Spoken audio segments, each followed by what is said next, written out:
وہ ایک فقیر تھا، بازار سے گزر رہا تھا تو لوگوں کو دنیا میں کھوئے ہوئے دیکھا تو دل میں رحم جاگا، تو ان کو سمجھایا کہ یہ سب کچھ دنیا ہی نہیں ہے، اس دنیا کے بعد بھی کوئی جہاں ہے، تم نے کسی کے حضور پیش ہونا ہے اور اپنے اعمال کی جواب دہی تمہارے کندھوں پہ ہے، تو آؤ اپنی آخرت کو یاد کرو اور اپنے رب سے تعلق جوڑ لو۔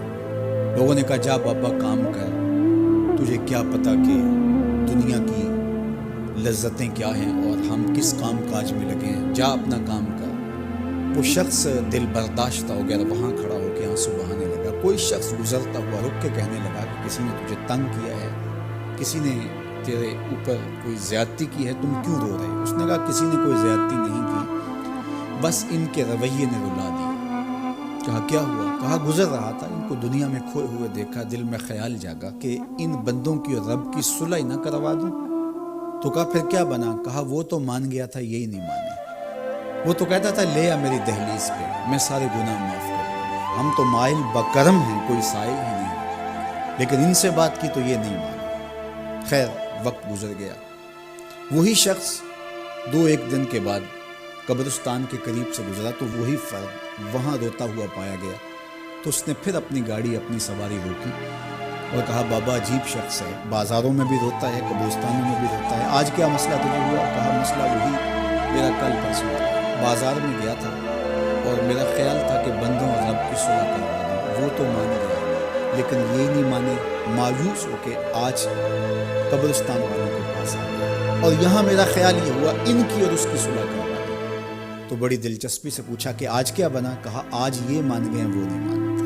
تو قبل اس سے کہ وہ وقت آئے اور ہم کہیں کہ یا لیتنی قدمت لحیاتی، ہائے میں نے یہ زندگی آخرت کے لیے آگے بھیج دی ہوتی، تو آج وقت ہے، وقت پر کافی ہے قطرہ بھی آب خوش ہنگام کا، جل گیا جب کھیت برسامی تو پھر کس کام کا۔ جنہوں نے اپنی زندگی گناہوں میں گزار دی، خواہشات نفس میں گزار دی، آرزوؤں اور تمناؤں میں بسر کر دی، دو دنی چار کے چکر میں پڑے رہے، دولت کے انبار لگ گئے، پھر بھی نفس رجا نہیں ہے، اندر کی خواہشات تشنا کی تشنا ہی رہی، پھر بھی سیرابی نہیں ہوئی، کوزائے چشم حریصاں پر نشد، تا صدف کانے نشد پر در نشد۔ رومی علیہ رحمہ فرماتے ہیں حریص کی آنکھ کا پیالہ نہیں بھرتا، کہا کہ جب تک صدف کانے نہیں ہوتا اس میں موتی نہیں آتے، اور سادی شیرازی بولتے ہیں کہ پیٹ بھر جاتا ہے آنکھ نہیں بھرتی۔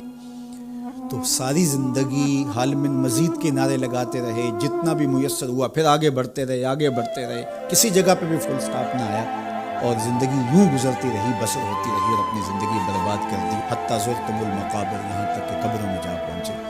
تو آج اپنی آنکھوں کے سامنے موت کا رقص دیکھ رہے ہیں اور ہم پوری کائنات کے اندر دیکھ رہے ہیں کہ جو وسائل سے مالا مال تھے، جنہوں نے دنیا کو تسخیر کرنے کا دعویٰ کیا تھا، جن کا خیال یہ تھا کہ ہم ہر طرح کے حالات سے نپٹنے کی صلاحیت رکھتے ہیں، ہمارے پاس تمام وسائل میسر ہیں، لیکن آج کس طرح بے بسی کی تصویر نظر آتی ہے۔ تو انسان کو سمجھنا چاہیے کہ اللہ کی طاقت کتنی ہے۔ ایک تو قیامت کے دن جب لوگ آغوش موت میں ہوں گے، بڑے بڑے متکبرین، سرکش، متمردین، بادشاہ، شہنشاہ، کج کولا آغوش موت میں ہوں گے، تو اللہ تعالیٰ فرمائے گا آج کس کی بادشاہی ہے؟ تو کوئی نہیں بول سکے گا۔